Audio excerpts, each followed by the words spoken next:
Karma is a theory that originates in some religions of present-day India.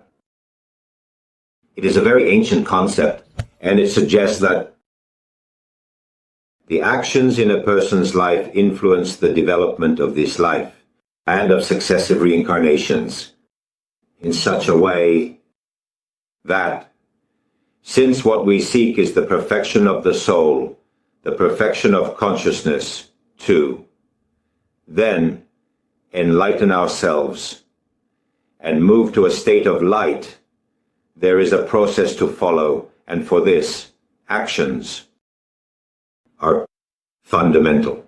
Each of my actions generates karma. If I do things in a positive manner and I'm a good person, my karma improves. If I'm a bad person, my karma worsens. And instead of advancing towards enlightenment and light, I will stagnate or sometimes regress. That's why we say that being a good person greatly helps with health and quality of life. Doing things with respect, with love, with passion, with dedication, with service, it greatly contributes to having a quality life and a good life. This is one of the reasons why all of us who are dedicated to health and service tend to have good lives.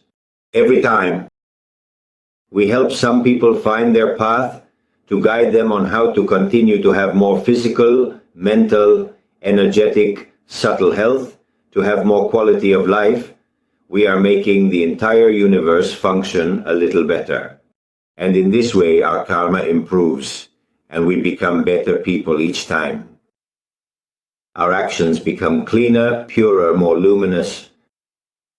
This is how it calms down, or how our karma gets charged with love and positive energy.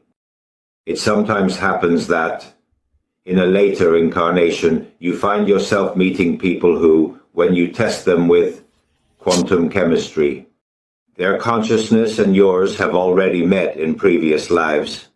You might even fall in love with people whose consciousness belonged to those you loved in a previous incarnation. In these situations, a fascination occurs. There is a bond there, an intense love, a very intense loving sensation. It's as if the universe brings you together again, so that your karmic process of improvement, of progress, can be completed until it ends. Thus, in my life, I have encountered people with whom I feel that bond. But it also happens the other way around. There are people for whom I feel aversion. It can't be, because in my past lives, the experiences with those who carried their consciousness with whom the consciousness had incarnated, those reactions, those interactions had been very harsh, very disastrous. And when I encounter them, it's like with you, no. Thus, we explain the aversion to some people, the connection, the passion, the infatuation with certain people.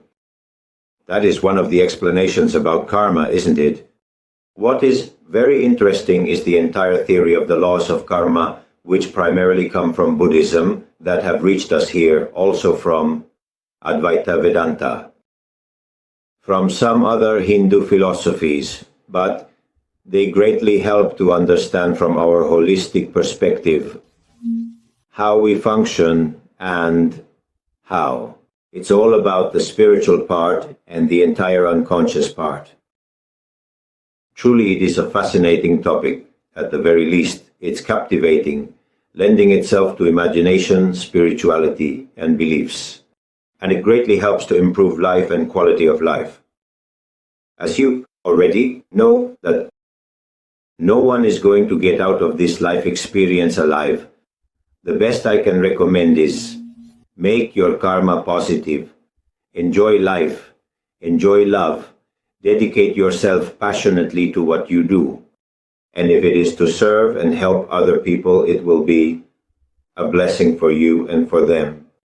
For this entire journey, I send you a kiss from the deepest part of my heart.